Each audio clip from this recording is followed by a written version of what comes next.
nini lisusu Toronto City VIP de Maluku eye lisusu banaki bana braza pe partout na mokili mobimba Toronto City VIP de Maluku na 5 minutes ya Grand Fleuve Congo.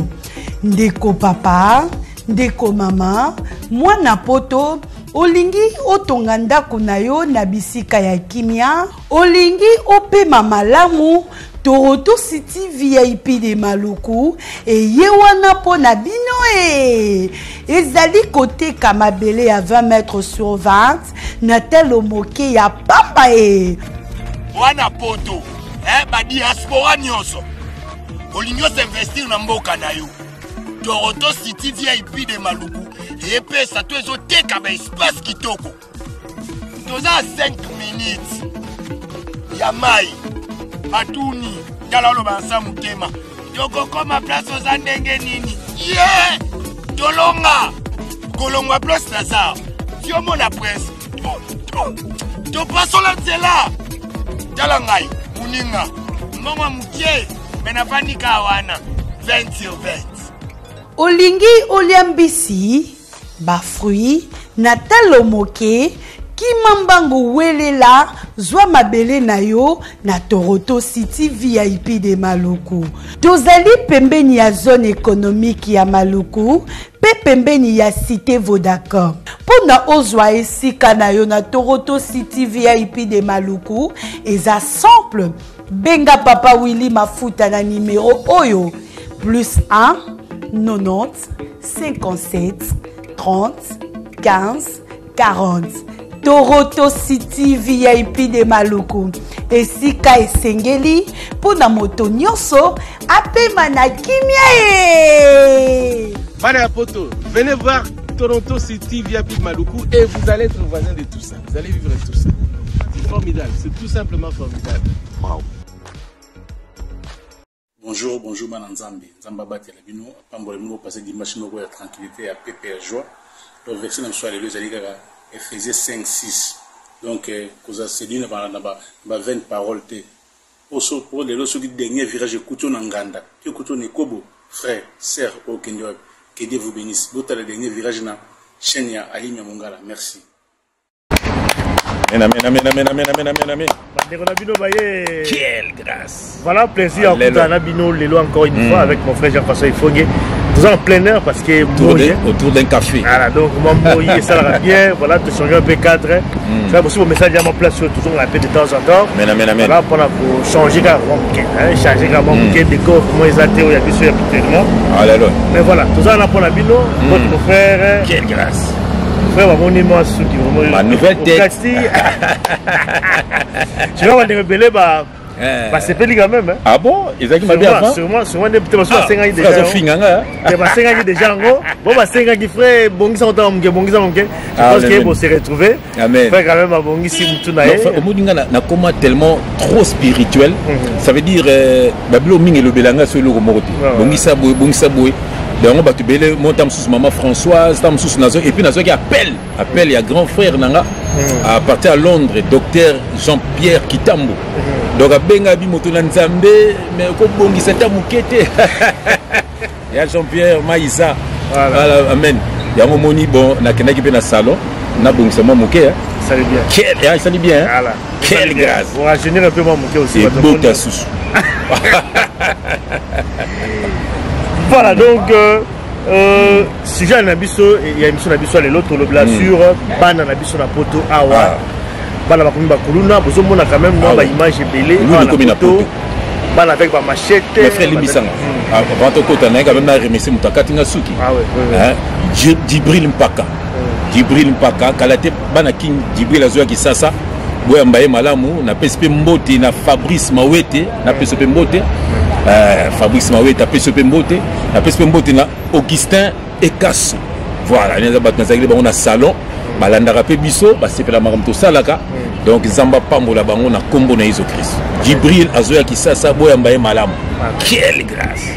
Voilà, donc ce jour la biso allez sur Bana au Bazokula na poto, voilà, vous bitumba entre bango, machette, bambeli, balance sous classe T. Ah bon? Tout ça, et puis voilà, tout le lélo parce que je crois que c'est quand même déranger, bande de belé, ils ont dérangé ma famille, bien dans la photo, tu raté éducation dans la photo. Et puis ils ont dérangé la communauté. Effectivement, comment est-ce que tout ça dans la photo avec ma structure, la photo, awa, bah là on va bénéficier d'un côté, pourquoi on va qui ma classe, pourquoi on s'est retrouvé bon, on a dit faut y aller, c'est faute à mes parents.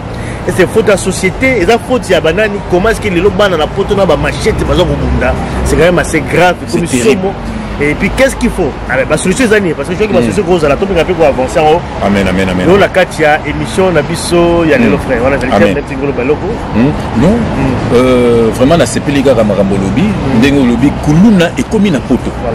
Donc, et c'est allé faute à ma parents ou faute à Nan. Il y a un autre monde, le au nom de Jésus-Christ. Voilà, donc, frère, mais avant tout, quand tu as quand même le sujet, mais là, tous les logos, parce que tu vas suki, tu vas suki. Amen. Est-ce que tu as Yombo na Moutou? Est-ce que tu as Mabé? Tu as Yombo na Moutou? Tu as Yombo? Est-ce que Mabé est à niveau? Non, non, tu as Yombo na Moutou. C'est là, notre bandit, mais tu as versé Moromba. Pour les Cambotou Ninga. C'est là, il y a un versé Morotanga. C'est là, frère, pardon. Ce côté Yombo na Moutou, c'est Mabé to Malam. C'est là, Totanga Yango. Dans Proverbe chapitre 20, dans on a verset 29. Je vais prendre mes lunettes pour n'attendre Malam.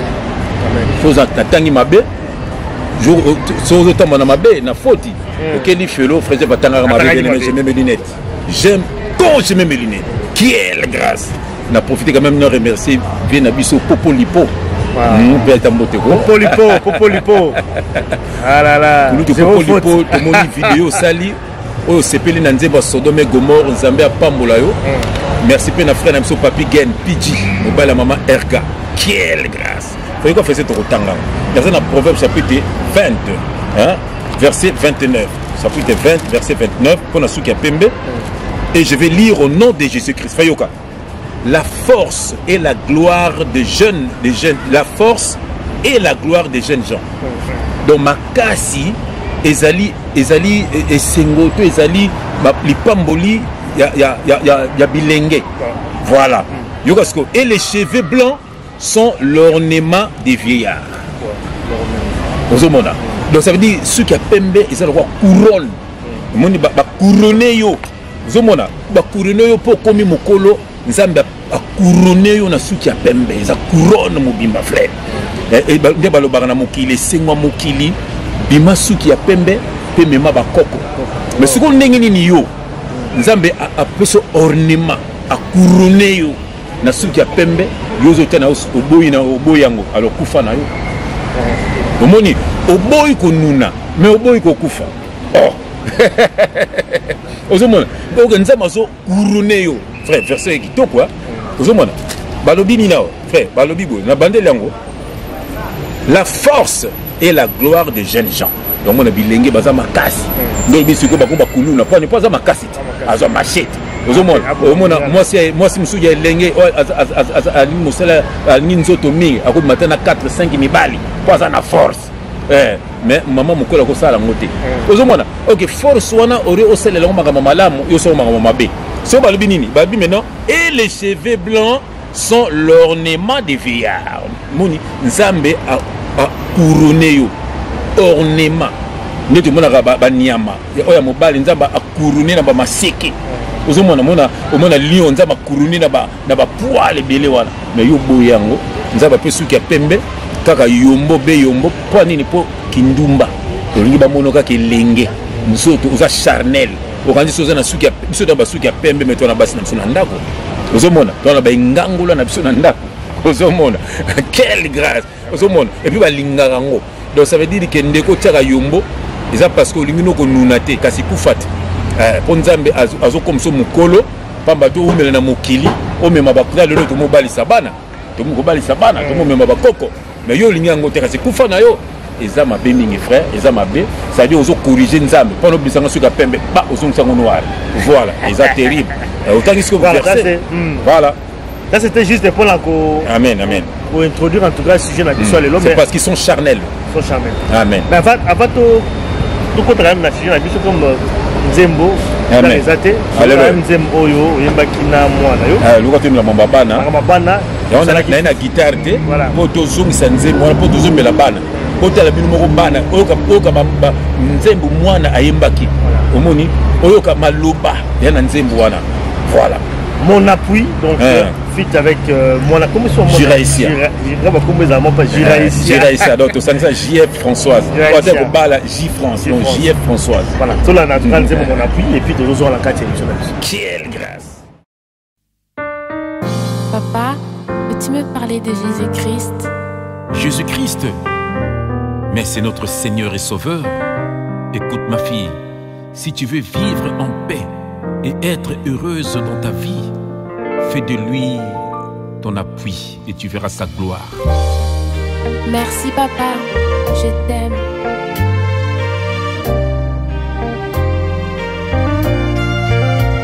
Quelle grâce de chanter pour l'Éternel.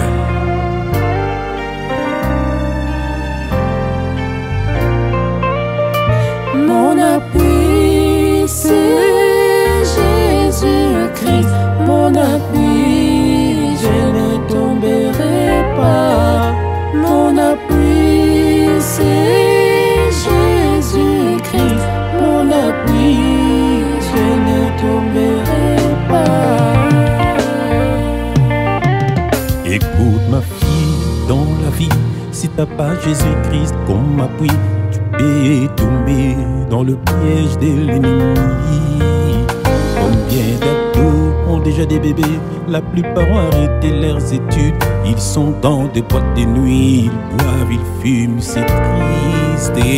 Ah, papa, c'est triste sans Jésus. Papa, maman, s'ils sont des païens, les enfants seront perdus.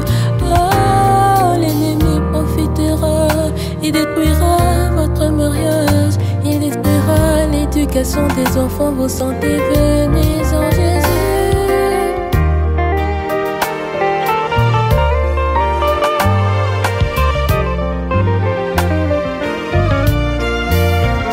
Par son sang, nous sommes libérés.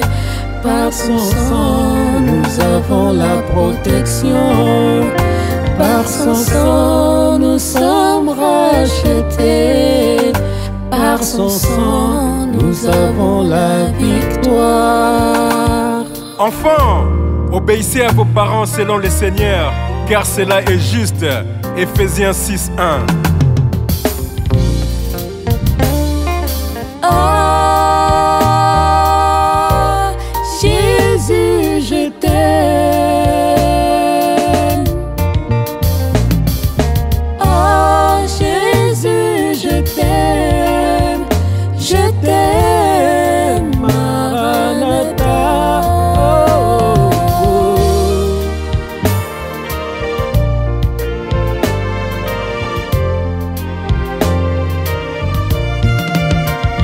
Mon appui, c'est Jésus-Christ. Mon appui, je ne tomberai pas. Mon appui, c'est Jésus-Christ. Mon appui, je ne tomberai pas. Et vous, parents, n'irritez pas vos enfants, mais élevez-les en les corrigeant et en les instruisant selon le Seigneur. Éphésiens 6:4.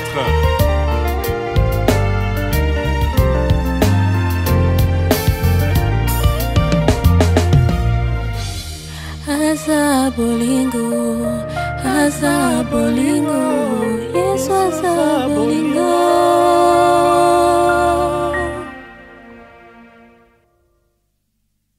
Voilà, donc mon appui, frère Yembaïna Mouana. À l'époque, elle avait 14 ans à l'époque. C'est à Kolia, comme maman. C'est comme à 18 ans. 18 ans, c'est Kola. Quelle grâce. Voilà, donc thème d'ambition sur ban, frère. Donc, l'image, ils ont circulé au ban à Bazali pour la machette et tout ça. Je crois qu'il y a l'alerté quand même appareil, mais les mêmes, ils sont vraiment grave quand même, dans les niveau de commis. bala ba ko bunda entre avec ma machette. C'est terrible. C'est vrai que bon, il bandara déjà même que de ba poto awa na la Belgique awa. Parce que ils ont un pleur mot quand même assez comment la dernière fois mabé, qui la dernière fois mabé makasi. Alors photo le bilan moi mké lelo oyo.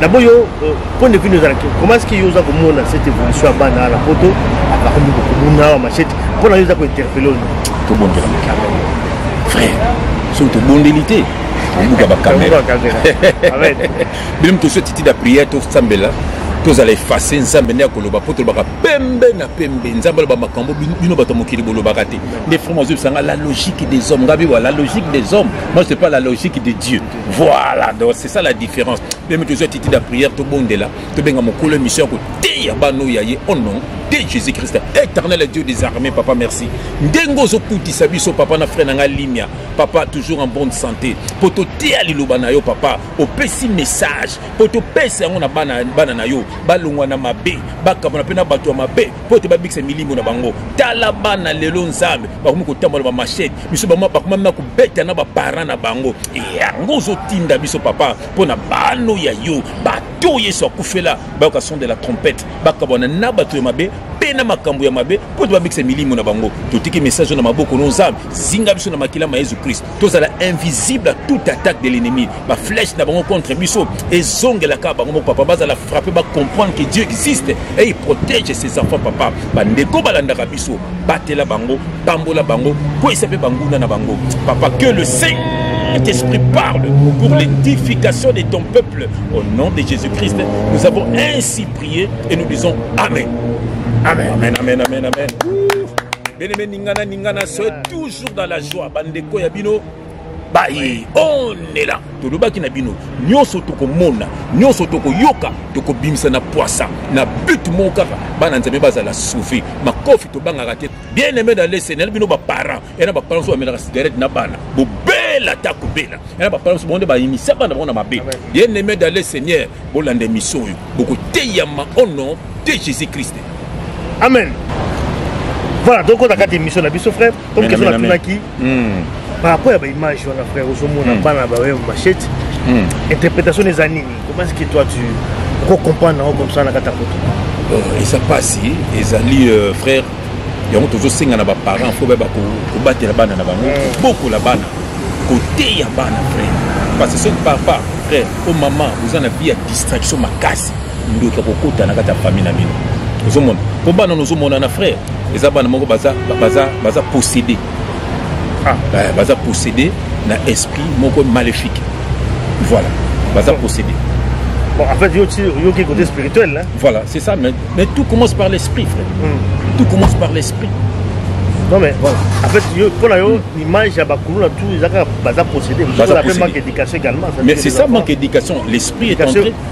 Manque d'éducation. Nous sommes mal éduqués. Nous sommes bien éduqués, mais possédé aussi. C'est ça. C'est ça. Vous avez une question qu'il y a possédé. Vous aussi question que peut-être la colère la négligence à bloquer. C'est quoi? Au moins il diable, frère. On dit diable. Diable a une vie à moto qu'on a détruire. Dans Jean chapitre 10 verset 10 et le Bible, les voleurs ne viennent que pour détruire, dérober et égorger. Le voleur là c'est qui? C'est le diable. Vous voyez, ça voleur, akoyi ba vie na yo, akoyi ba mosi na yo, akoyi ba bosu na yo, akoyi ba santé na yo. Vous voyez, frère, donc moi na commune ndengwana, c'est que na distraction de nos parents, diable à côté. Vous voyez, et puis bébé c'est éducation moi na. Donc moi na ça bien éduqué mais à bébé yo mo zo ba mais net yana scène mo kando bien nga mingi net so zo ba. Mais tout temps en communauté, oyo sanga bi mes frères na kola na bango.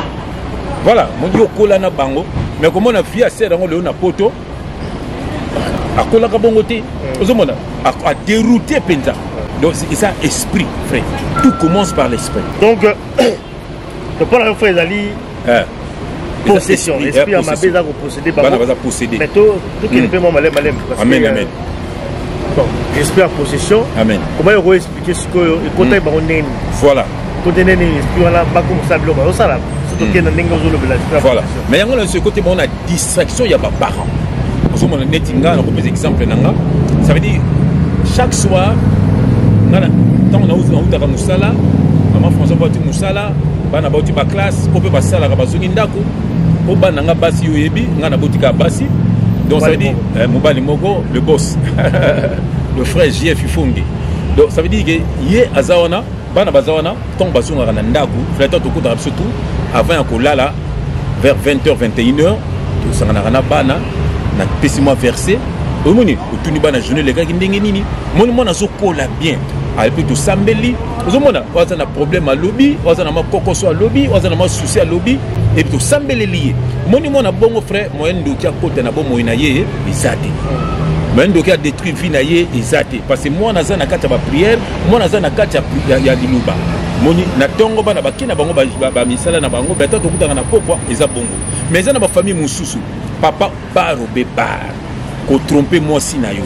mama muziki donc bana wana donc bazonga na ndaku tamso mo ne pe papa te tamso mo ne pe mama te mais obinoté moi la fille eza ndenge nini ozomona na to ko poster vidéo moko na évangile de l'agneau nde ba unissé bana na banzela na te so mona ki ozomona donc bana bazo ko initier bango ozomona mama oyibi ata to tuni mwana te na kasi kaki ndenge nini ata na beglise bâtiment o mwana ke ekodim na ba ekodim na ba bimana na bana bazo détruire bana yo so bana ote baba ne dit rien à tes parents moi na ko le baté c'est la malédiction ozomona ba petit verset Jésus qui salobi laissez les enfants venir vers moi allez bango ba yo mondi ba mona ta en tangi verset allez mona pe allez amitiki allez pasteur azo sakanaye dans la serre moko a beba bana âge à 6 ans na kata ba ekodim wana ba parents baté ko yebate ti le londe ko yebisa bisongo ozomona donc ça veut dire que papa maman bosolo la na bana na bino tango zo tika vide pas Satan zo kota pe aza ko détruire bana na bino mais na tanga verset moko omona na tango kala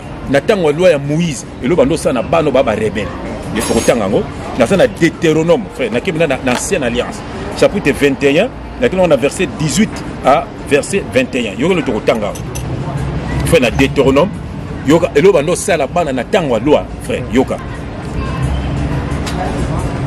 et je vais lire au nom de Jésus frère ka. Supposons qu'un homme ait un fils désobéissant, un fils désobéissant et rebelle, qui n'écoute ni son père ni sa mère et ne leur obéissent pas. Même après qu'ils l'ont puni, le père et la mère le prendront et le conduiront vers les anciens de sa ville, à la porte de l'endroit qu'il habite.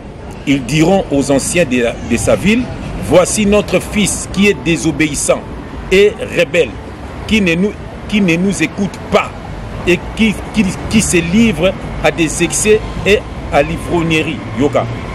Tous les hommes de sa ville le lapideront. Mona yoka kate, ata bozo pinia zo yoka te, bo memie et pas avancer en ville. Babi batunyo so bako lapider bana wana. Yoka. Il sera puni de mort. Yoka. Tu extirperas ainsi le mal du milieu de toi.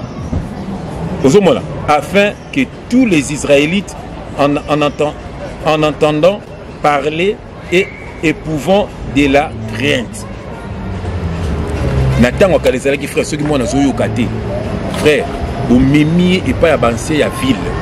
Frère, ata bo piniri ya zo kapira binoti bo mimi kuna ba ko zo mwana wana ba bengisi ba tutu ya mboka ba yeba lapide mwana wana tia kufa po nini po bana misusu ba banga frère omoni wala lo akala ça peut pas se faire uzuma ndenge zalaki parce que bana baza ko yoka te terne bano sala bana alors bino bana oyo bokoma bakuluna kikuluna na bino kaka et puis je vais te dire une chose et puis bana ba congolais bana biso ba congolais parce que la communauté na biso bana ba congolais ba betaka kaka ba congolais ba bomaka kaka ba congolais ba bomanaka bango na bango na éviter ceux qui makamni mais jamais ba betaka bandibu jamais ba betaka mindele kaka bango na bango et puis so na kamara ya mundibu akobenga kamara mundibu aya ba beta tonton mo ya congolais mais jamais moi na mundibu akobenga yo kongo na congolais oyo beta tonton mo ya mundibu. Mais par raison pesali frère, pourquoi ça là mais c'est ça. Je pense que bana aussi parfois au soir là bango. Voilà. Au senti que parce que moi à l'époque je crois que dans ça émission à radio. Je recevais aussi des enfants comme ça biso bakola. Ah ouais. Wana tanga ba New Jack. Ouais. C'est-à-dire que bana ceux qui bazo loba, en fait bana régie à communauté la biso également. Ah. C'est un régie, c'est-à-dire que communauté na biso ya buzoba mingi buzoba wana nde esalaka récoltable c'est-à-dire biso bayaka kokuria epa na biso parce que buzoba bandibo effectivement bango bazali na ndenge na bango bakolela epa na bango bango babuzoba neti biso ezala te la communauté c'est-à-dire que bana biso so bayaka vers biso oyaka koagresse kaka biso moko c'est parce que tostand na kati ya buzoba baparent bana kati ya buzoba bango bana kati ya buzoba omona mama abokola bana ye mais lelo achange mobali oyo atiki akomi na kopie mosusu bazochange na bandako ozomona c'est-à-dire que des choses vraiment ya mabe oyo bana bazokola baza komona et puis bana na ezosala bango na motema ezovimbisa bango motema doit réagir à la communauté nde kobima biso na biloko wana nayebi te so point de vue ndenge ozali parce que quelque part aussi ezali faute na biso moko baparent parce que on se respecte pas comme ezongelaka biso moko on a l'éducation. On a autant à faire. C'est mon raison à proverbe chapitre 22. On a autant à mingi. Pour ce que l'on va comprendre tes photos sans s'en ensemble. Tous en proverbe chapitre 22. Il y a l'autre qui en a versé 6. Bien, vous aurez versé au bout de partager la barre nabino. Ah non, c'est pas la image. Tout quoi parce que vous dire. Quelle grâce. Oui, l'eau en Zambé. Amen. Je lis au nom de Jésus-Christ. Proverbe chapitre 22 verset 6. Zoba verset. Éduque l'enfant, frère, d'après la voie qu'il doit suivre. Même quand il sera vieux, il ne s'en détourne, il ne s'écartera pas. Frère, ok? C'est à toi mon frère, c'est à toi ma soeur, ya ko éduquer mon anayo, nanzela nini akolanda. Osomona, tango kokola, ako ata kutena bato mabe. Eloko yo sema sote kati na ye. Ekokunga te. Ata komi shegi, ata komi ndumba, ata komi voyou, mais eloko tia kati na ye, ebando sonner. Un jour à vous la nzela wana alors ba pare belé frère na biso nde to lobaki babandona responsabilité na bango ko baza charnel frère papa amuna na nanda côté papa comment frère ba tunso ba kabona kako ozata na mawabana te asunduli mama asunduli bana asunduli mama sona bana frère naza na vidéo moko na été so ba batala na tia na story na été so monyango mona ma zolo ba nga na lingi na nga mama la ligne papa te pour papa azabi linga au monde mais c'est terrible frère ngana nzabe merci nga sabso grâce à koyeba ye frère pambate ils a pas si mingi papa so mona ke yoza danger kulinga kaka basi oko ozuko oko kinepe motuna nzambe a osundula osundoli mwasi osundoli bana éducation ya bana classe ya bana ata ko signer cahier mais sukaka okinata kuna yango bozo ba sida o memeli pe moi si sida frère yango ser nanga soza na mobali moko aza trop charnel eza pasi pona yo eza pasi pono kangama na nzambe nzamba visiter ye po mibali ya charnel eza pasi misère na biso moko benga nga frère mana tant comme les ato yibi pe to sambela kana ye frère mobali ko nyokola ye mobali azoramna azota la site ya basa ba porno azupe numéro a bengi ser azoyoka ye alake na ye pe allez mobali ya bongo vraiment zomona le lopese bakabona na bango oui bakabona na bango zomona le lopese nzamba pambolier zomona donc maintenant beta masone minga ezate mais yemo comme ça au témoigner pas na yo na kombo na Jésus Christ ba frère nanga bo bongo la mitema botika ko tromper moi si mais moi si soka tromper yo ale bimisi makofi au monde tiko ngala za mobali we na moto na nzambe au solola frère ngana za prêt na monda mobali zo beta moi si na yo fait to kotika bagara ya solo to ko beta mo na mninga mobali ko beta yo penza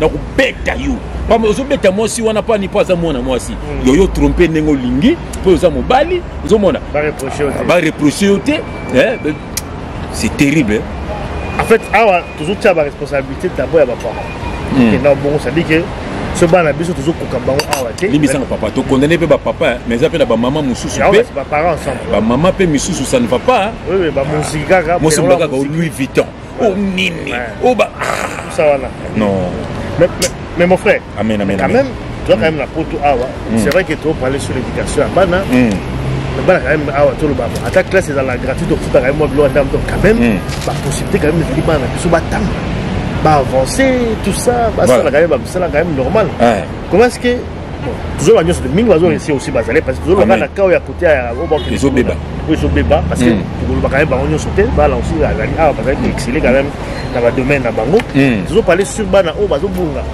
normalement la poto avec la structure ils ont la poto vraiment vraiment alors qu'est-ce qui se passe comment est-ce que bana na poto akola ba non atique les classes comme na voilà comme ça même sous comme ne kulula et comme comme ça à décrocher comme ça alors que classe A ils ont c'est gratuit tout le gratuit zanine frère natelo moko limbisanga nazana psaume chapitre 144 verset 12 là on entend frère je lis au nom de Jésus-Christ ainsi nos fils seront comme des plantes qui poussent dans leur jeunesse. Parce qu'on comprend, on a expliqué. Ainsi, nos fils seront comme des plantes qui poussent dans leur jeunesse. Yoka, nos filles ressembleront aux colonnes sculptées qui font l'ornement des palais. Quelle grâce! Balobi, bana biso mi ba les frères, ba kokola lokola banzete. Omoni donc lokola nzeta zokola, nzeta bimsaka fruit, nzeta bimsaka ba fleur. C'est mon révélation. Donc, nous avons Jordi, il y a Jordi, Chirel. Non, les garçons. Jordi, Chirel. Non, les garçons. Hein? Jordi, Brian, Ruben. Ruben. Voilà. Vous savez, Brian. Ah, frère, il m'a dit que tu quoi. Il y a un bon Jordi, Jogo. Brian, Ruben, Bana qui toko, frère. Et le maman frère baka il fallait aller lunga basi alana maman na ye ngapna landa maman ba nous va commenter je ressens beaucoup à ma maman frère omunike bana mibali bazalo kola banzete elexi ke nzete e botaka mbuma e botaka ba fleur mapamboli donc mona mobali frère bango de ba ko aider yo ozomona donc bana basi bible binini baza sotali bango denza ba sculpter bango na ba ornement bazo bongisa palais donc mon moi c'est nenga tona za vandi boy neta mona nga ji France balaki tu vois une très belle femme comme ça na bi tu belle ma fille donc c'est dit c'est ça mais comment otika bango ba beba frère balbi neti bana nos frères baza ni bale baza lokola nzete fe bimsa mbuma mais nzetango et comme on la diamba frère nzetango comme on ko buma batu nzetango ko tamola na machette frère au moins malgré beaucoup ta partout boutine de la Fali malgré Fali à celle qui a erreur n'a qui répondre moi nanaye mais l'autre moi le bag na sepelé qui non frère tout comme ça ba para mo côté tout la narba na ba bêtise et l'autre na sepelé qui non il y a une espèce de compas africain aussi ça m'a bêté côté wana penda e fanjo nazana yo esprit penda voilà ya ba côté wana parce que bana tout le baka poto mais quelque part aussi toi ba africain faut ko éduquer aussi bana faut éduquer bana frère na biso ba africain bah oui côté wana e fanjo boka ta parti botine le fanjo mon petit frère poupa voilà frère au moni côté wana mono ko landa na buso baté ata makofi to ko betana nga papa na ngando bisanga olongina longola bilamba to beta loka makofi baba nyama mibale ngabe uzomona ça veut dire que frère ba parents bele ba échouer une éducation babi abana mibale ba loka ba nzete donc nzete fait bota mbuma fait bota fleur faut dire bota rolia mbuma wana uzomona fleur wana ko bongisa nzete ko bongisa ndako donc ça veut dire que mwana ya mobali il faut pas mbamba akopa maman ndé na éducation ko pesa ye mwana lobi a combien ingénieur mwana lobi ko mosata msuna colorette mwana lobi a comité msusu professeur mwana lobi on sait jamais ozomona donc mwana lobi ko mosata msuna poste ozomona mais a aider yo parents ozomona mais yo papa donc obeba nganda obeba soki ndenge nini ko beta mama makofi devant bana frère eza mabe mingi mwana akoma révolté ozomona mabe mingi yo pe mama olinga ba muziki ba camarade na ndako ba ko bebiselo bana yo pe papa ba camarade na ndako ba ko bebiselo bana ozomona donc eza triste ozomona yango monike ba bi bana basini baso bongisa ndako mais mwana mwasi ay man mobalo mabe ti azu malade akufi ozomona le libe mukilise bibi na saki be image moko ser moko bimena mobali moko azona ndako boy banku souffre bango bimena nzoka mwasi ozomona po nini amena ozomona c'est terrible yango fo boy dike bana ndengo libi na frère ngapo na nga eza échec ya ba parents premièrement et puis deuxièmement pour na bana bano baza têtu ba kezo éducation libanda ba camarade ya libanda toke boy toke le gars mon peu aza bien à citer na parole alandi ba camarade abungina. Voilà, donc échec il y a parents, mais quand même pour le Mbappé société mon est-ce que société fait quand même un rôle il y a que ma famille belle ba bon éducation bana parce que la poto de deux ans awa so totali malamu biso ba ya tout ça awa situation la biso za rapenza ya malonga te quelque chose ba no poto mais so totali pena ba revenu tout ça nango ça pena suffisante pour na étiquer bana la éducation bana ndenga malamu mais juste tout le bateau ben ba sala raté ba attention ba aide sociale wala ba sala te point tout dans une cas wala te ngapi na tuni papa yo mto mituna nga mtabiyano mais ngapi na tuni non so basala kate point ba tata wana oui donc voilà ba raison ko za ngo ibile parce que mbongo bazo pesa wana ya ba aide sociale et ko jamais ko permettre ba parents ba s'organiser pour appeler ça éducation ya bana ça c'est aussi ils ont aussi problème voilà également ça dit que to vivre aussi dans la pauvreté na kati ya fait ngapi po na ngala ko bano boye soki osala kate ko botate voilà ko botate Mindele baza bongo. Mindele ceux qui non moi je travaille pas. On revient dans les amoké, on rebota de l'autre. Mindele baza bongo. Donc ça t'abonner pas la nuit. C'est cause également parce que quelque part manque de revenus et puis aussi bon ba responsabilité sur parents, famille pesa ko benga, tant que mbonga bana wana, on doit s'occuper na bakamba bana, on prangisa mbongo tinda la famille en Afrique, ça dit que ça nous tire aussi quelque part, ça dit quelque part. Non, de ce côté-là moi je suis pas avec toi frère. Non. Je suis vraiment contre. Parce que nous avons clair, nous avons clair. Frère, soko sala gâté, kobo tate, netingai, mobile oye, obala monanga, au sala gâté, non plus monanga. Non plus monanga quoi. Ah, mais voilà, monanga nobelanga, on nobelanga. Condition, il faut ça là. Voilà, ngai neti, mobile monanga tu kobala wana. Moi, ce que je dis bonjour, beau fils nanga, ça c'est, il est comme mon fils. Il m'a monique, nazola, donc un cravate. Donc ça veut dire, il travaille. Il travaille. Aux hommes, faut mon anniversaire. Responsable. Faut mon anniversaire, maman Françoise. Elle est maman Françoise enveloppe. Toi, faut enveloppe 1000 €. Moi, faut dire non, jamais. Azong ici. Faut tenir la roi. Ah, non, c'est beaucoup. Moi, maman Françoise. Azo raison. Ah, non. Osa ba jeune. Osa bloque bela au somba. Osa na vie laïs. Il bosse na bino. Donc ça dit parce que lui il travaille. Osa bokilo nanga. Mais so yo ça la raté. Anniversaire bokilo ko monanité. O pe ne logoté. Et puis tala abutana ngabali monananga. Tout le monde. A copsi no makamtu biso de sengaki. Ozomona frère. Yo so ça la raté. Olingeli monanga ni. Ozomona siko. Ah mais non bokobala na té. Donc c'est ça. Ba para o basala raté, frère. Babotate. Yo makasi na kubota mais oningol comme ça te kaka choko na choko. Baza bien na pota wa. Choko na choko. Choko na choko. Boki na boki kaya akena kangana po basombele masanga pa baningana mibali. Boyo obala monanga. To bala ndeko nanga. Arrêtez. Donc en fait la faute de la société des hommes, il faut d'accord parce que quand même société pas parents, société c'est le moroté frère. Société c'est le moroté. Moi j'ai des amis qui sont même au Congo. Mon ami Papi Fataki que je dis bonjour, mon ami d'enfance. Vous avez la parole au manga que je dis bonjour. Bakendaka misala frère bana king. Bakendaka misala. Au moins au benga afwa na uti musala. Bazana kini frère. Il n'y a pas de sous-métier, il n'y a que des sortisans frère. Il n'y a pas de sous-métier. Hein? Il faut que nous musala frère. Quand vous avez musala frère, on colle ça va bien. Frère, na grande sœur na ya Rebecca. Mon ni appelle ya Rebecca Mbote. Moi c'est Domi Bwendoa. Bof na ngai.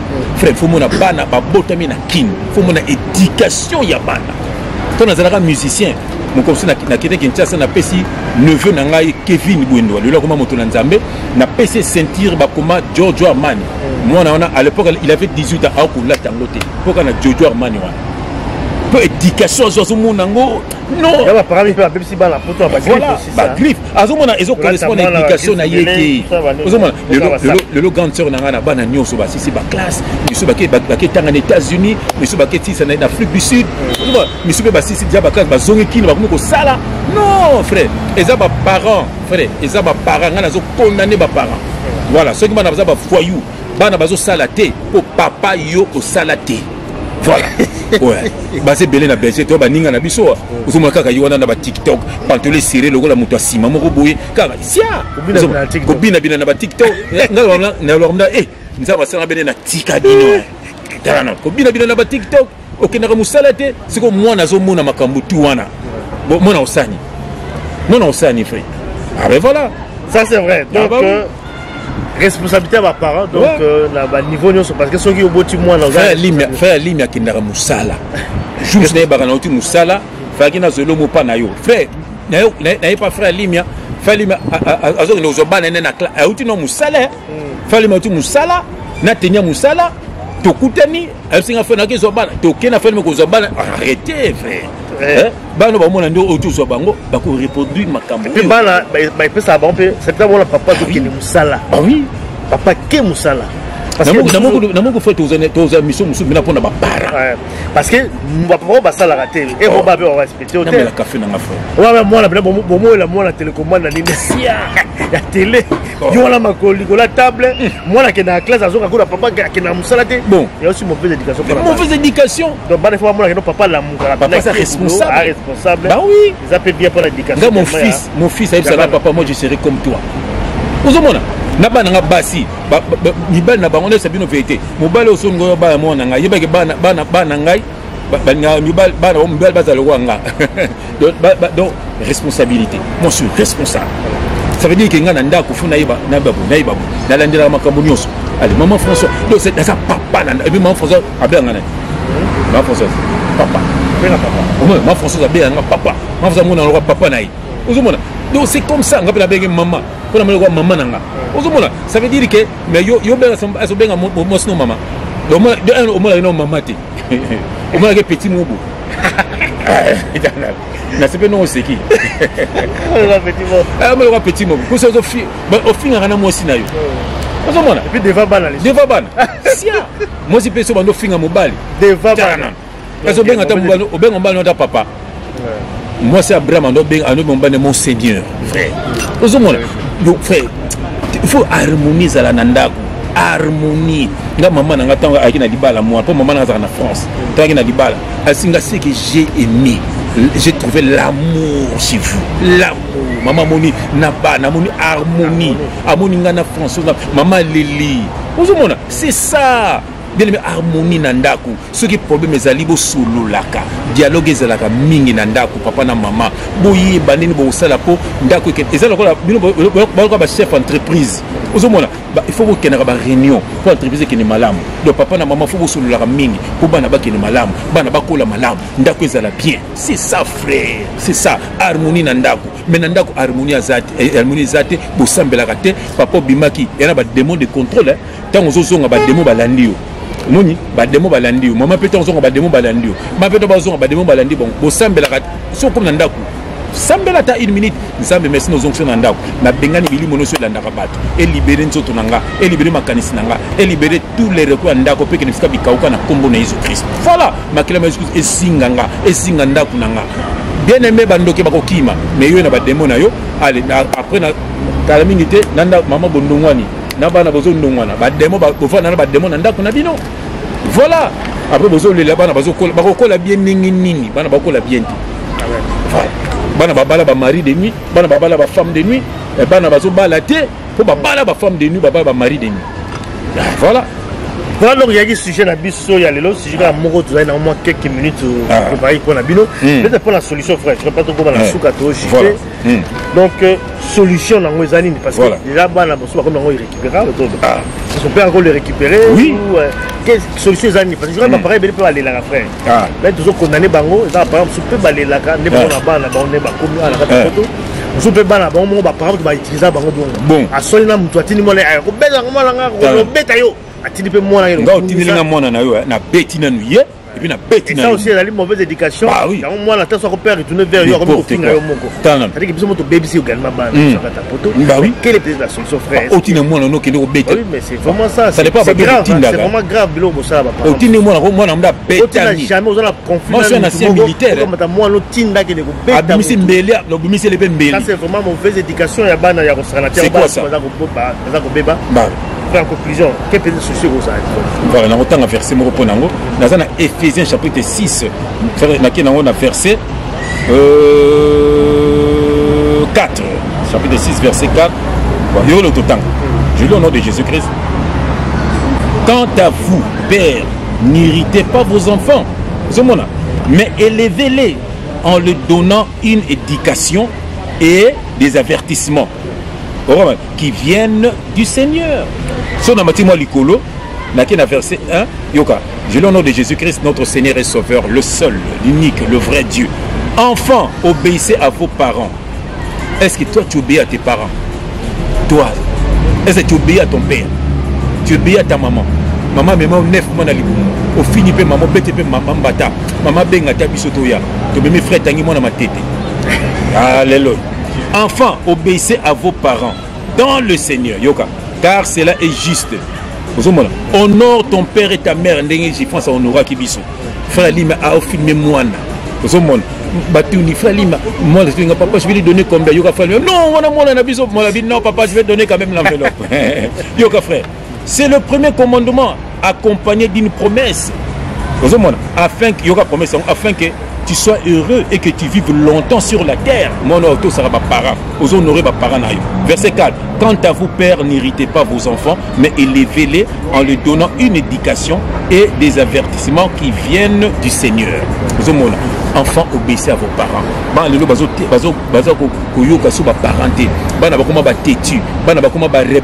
Frère nanga sœur nanga zongisa makanisi sima okoswana na mobali kobima ozo avertir mobali na yote mobali pe ko kende ko découcher frère nga na ko découcher te na ko découcher te frère na ko soni bakasi amoni nga déjà to nazalaka na mokili moi nanga o bali au France à l'époque elle avait quel âge avec na ba 4-5 ans frère nazaki soki na ko beta ta concert. Ce conseil s'il faut na zonga mbang poya zaki soka la muki il faut aya na chambre atala soki na za soki na zate akubanda kulela donc eza droit piège moko nzambe donc so na bimi conseil ni kazaki ko basi baso na ko zonga mbango na ndao na sata baninga na royata royata el moko fo mona wana ya mona ma français to ba famille ba lo ba mais yu mona malambo ko moke no bala musicien esa bango bité apesa biso apesa nga éducation ateyaka nga na ndako donc nazaki déjà fona zonga ndako frère donc soka concert ici na rapidité pour moi na kolamuka fa lukanga na chambre ya munanga ezaki déjà le bien pour na Françoise avec les le bien après na kobima nanga ta air moko mais fona zonga na ndako frère mais yo kendaka 2 jours 3 jours tozo koma mke na suka biso na biso o to lambira bino lelo bambote mingi na Picho Pacho de Norvège mon na Norvège bambote belé voilà donc hier on a vraiment là toujours voilà ko sunga mke et ça la fait malamu quelle grâce on habite pour la conclure donc solution parce que on a niveau de solution parce que pour faire une solution bien qu'est-ce qu'il faut pour récupérer ces enfants là voilà Nzambe kaka yango to senga na bino bandeko na ngai boya pa Yesu Nzambe lobi na kobatela bana na bino frère Nzambe kobatela bana ba inisa ba mela banzela classe na kosa bino te ebele bazwa ki ndoki tamsu camarade apesa ke lo mwa kolia mais soko teaka mwana na yo na ndako biloko batu ko swaka te kolia na bandako batu te bilamba batu ko lataka te mwana wana eza passe pour bazwaye ndeko nanga pi na ndako fo zalaka présence à papa c'est le lion na zamba ce que lion azate banyama bosa n'importe quoi na ndako soki papa za osomona ke bana baby ke fona zonga ndako po papa soka zonga vanga eza mabemi papa ko tuna uti wapi tout to kola de la ki soko bimaki fo zonga va papa zo c'est-à-dire que plus tard 18h pas besoin papa tant azo zonga uti sala a continuer na ba chambre osomona soki 19 mais faut ça mais aux alibande il faut zonga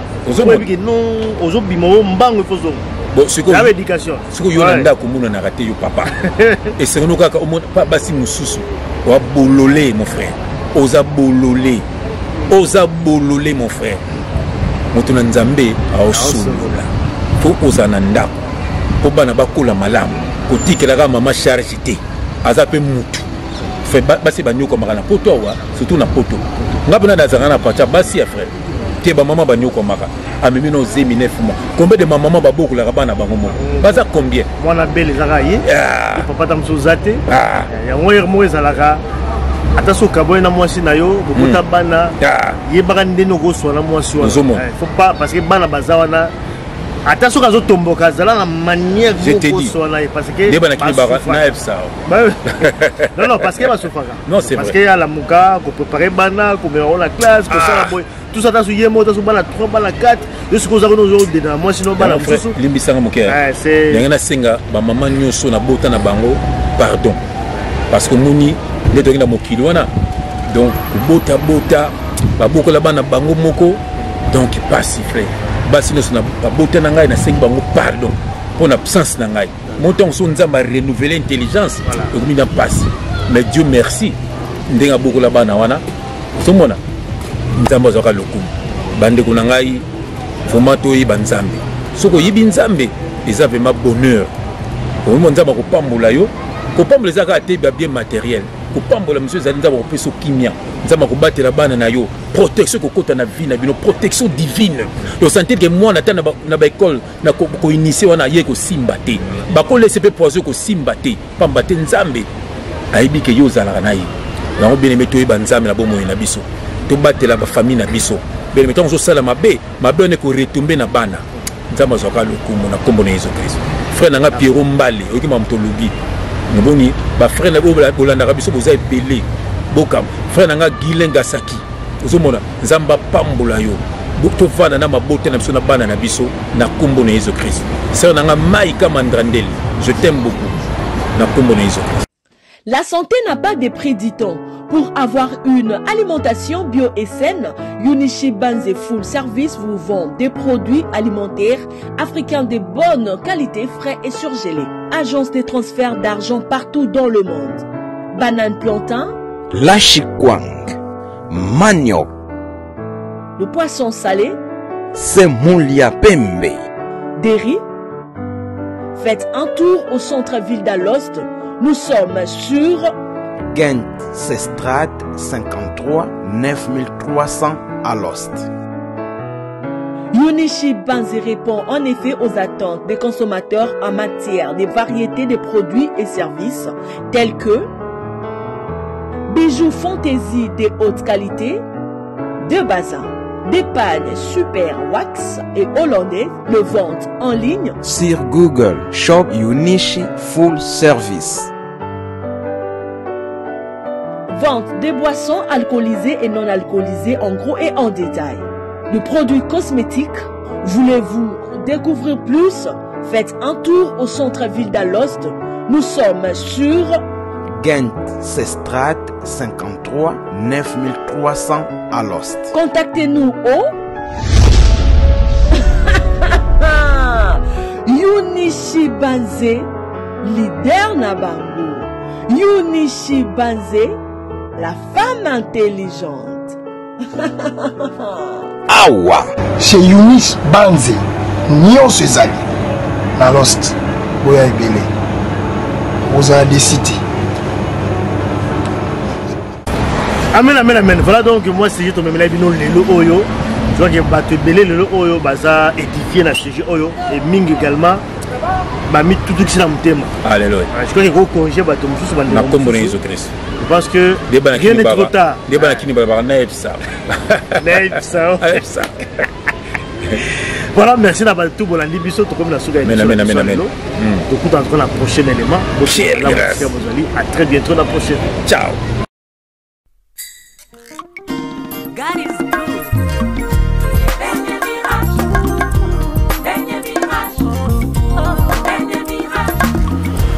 C'était branché. Dernier virage à moto ezali liwaye tangosana bomoi luka oyeba nzambe obikisa molimo na yo pe préparer éternité ce monde passera liwaye la kakate ongo. C'était branché. Rachetez les temps car les jours sont mauvais. Ephésiens 5:16.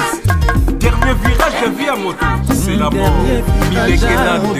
Ezali liwaye tangosana bomoi luka oyeba nzambe obikisa molimo na yo pe préparer éternité tout ce monde passera liwaye la kakate ongo. C'était branché.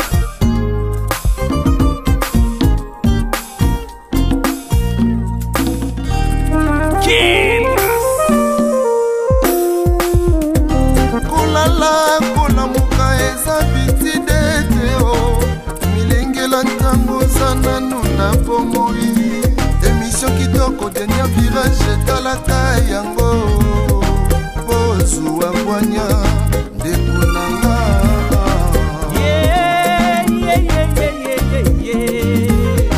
à la croix alobaki tout accompli atangisa makila poyo bika bonini okokobika ye landaka émission dernier virage ya alimia mongala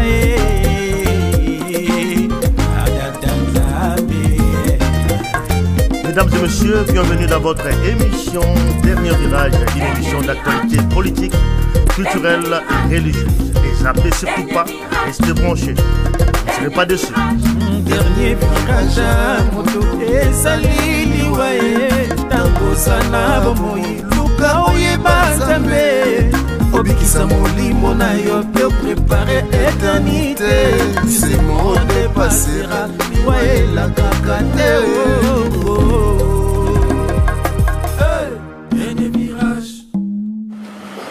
Restez branchés.